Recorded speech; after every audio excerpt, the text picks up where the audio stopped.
Laryngectomy is the removal of the larynx and separation of the airway from the mouth, nose, and esophagus. In a total laryngectomy, the entire larynx is removed, including the vocal folds, hyoid bone, epiglottis, thyroid and cricoid cartilage and a few tracheal cartilage rings. In a partial laryngectomy, only a portion of the larynx is removed.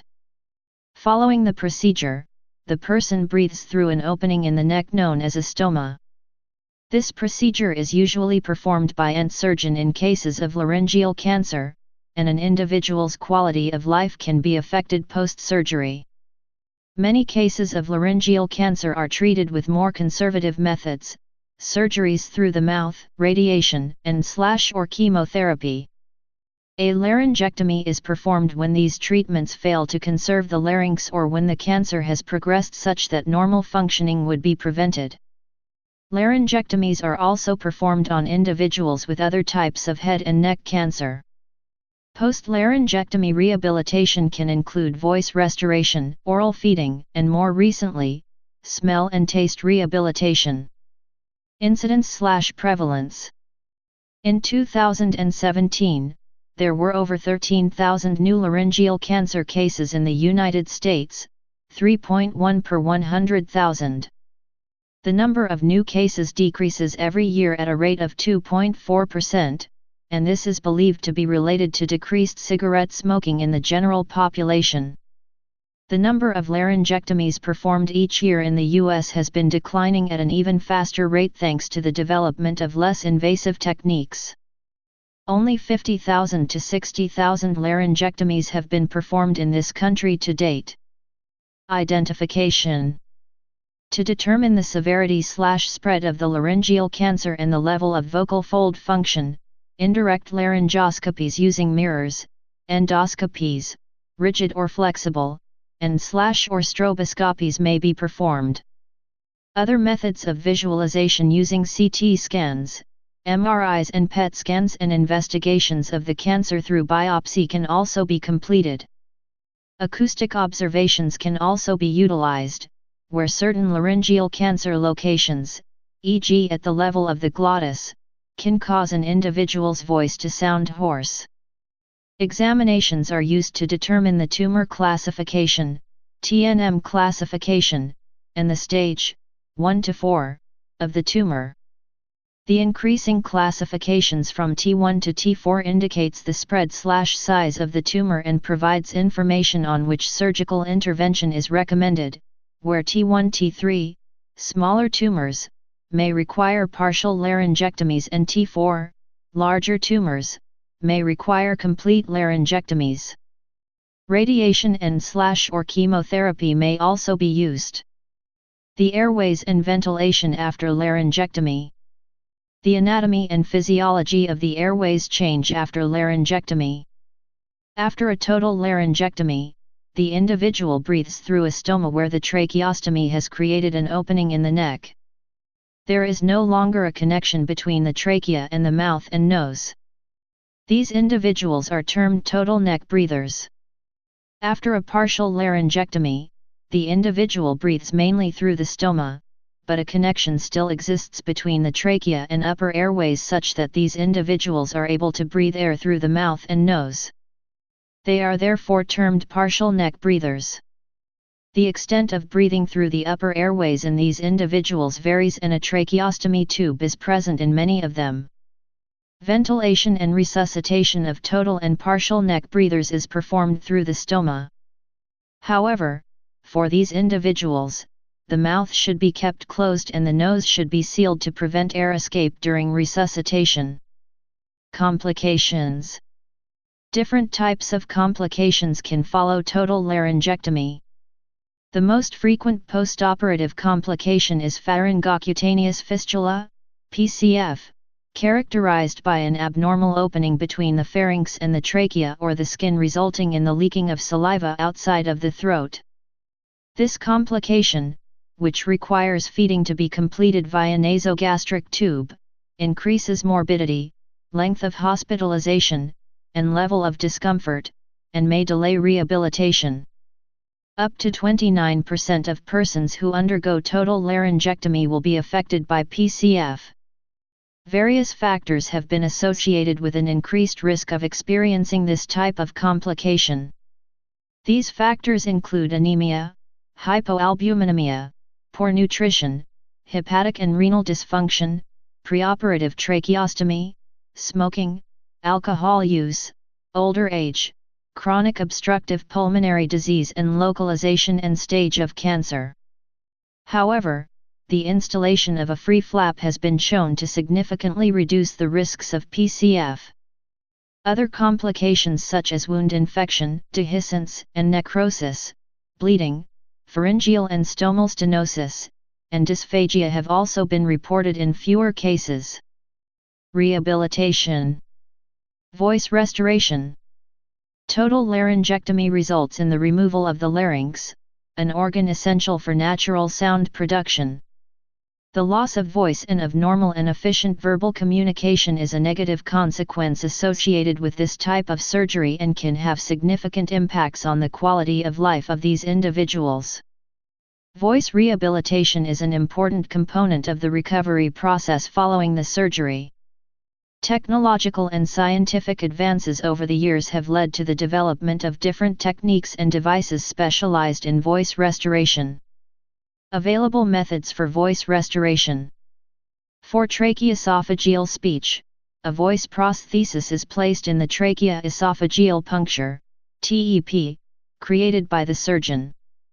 The voice prosthesis is a one-way air valve that allows air to pass from the lungs/trachea to the esophagus when the stoma is covered, where the redirected air vibrates the esophageal tissue to produce a hoarse voice. The TEP and voice prosthesis combination allows individuals post-laryngectomy to have a voice to speak, while also avoiding aspiration of saliva, food, or other liquids. Tracheoesophageal speech is considered more natural sounding than esophageal speech, but voice quality differs from person to person. For speech using an electrolarynx, an electrolarynx is an external device that is placed against the neck and creates vibration that the speaker then articulates.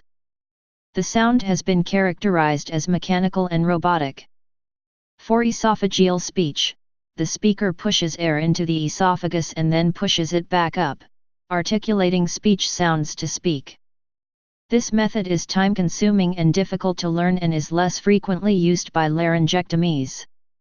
For larynx transplants, a larynx from a cadaver donor is used as a replacement. This option is the most recent and is still very rare.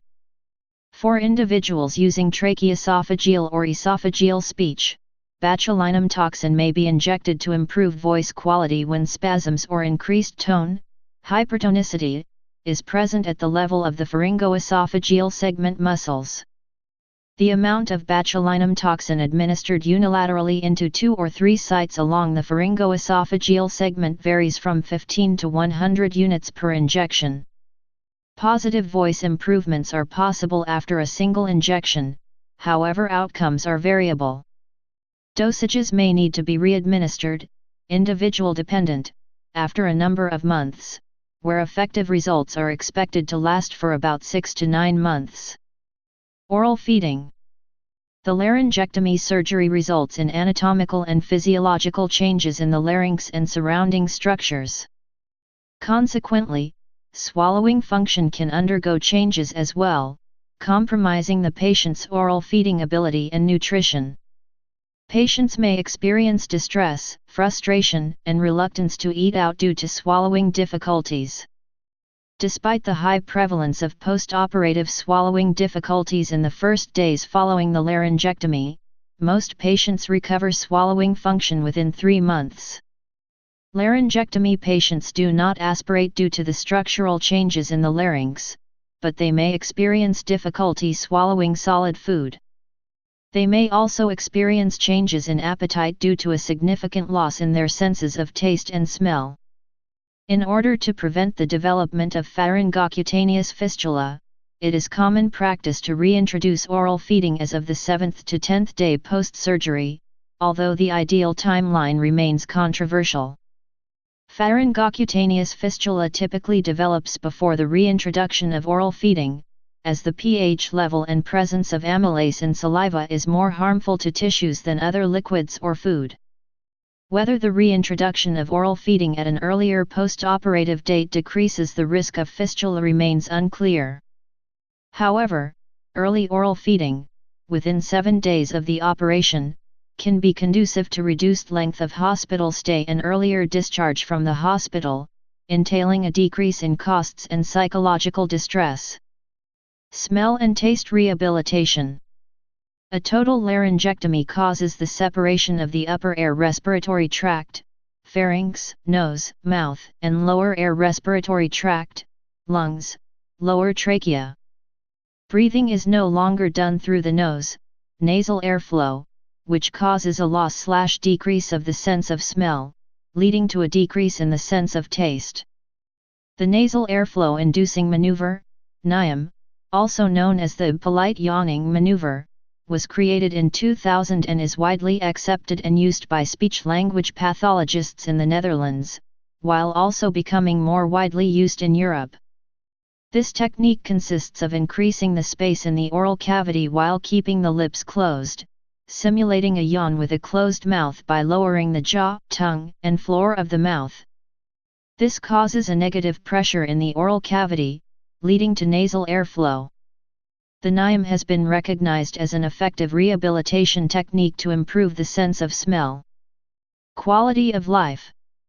People with a partial laryngectomy are more likely to have a higher quality of life than individuals with a total laryngectomy. Voice quality, swallowing and reflux are affected in both types, with the sense of smell and taste, hyposmia/anosmia and dysgeusia, also being affected in total laryngectomies, a complaint which is given very little attention by medical professionals. People having undergone total laryngectomy have been found to be more prone to depression and anxiety, and often experience a decrease in the quality of their social life and physical health. People receiving voice rehabilitation report best voice quality and overall quality of life when using a voice prosthesis as compared to esophageal speech or electrolarynx.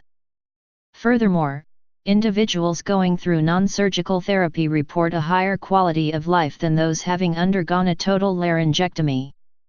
Lastly, it is much more difficult for those using a laryngeal speech to vary their pitch, which particularly affects the social functioning of those speaking a tonal language.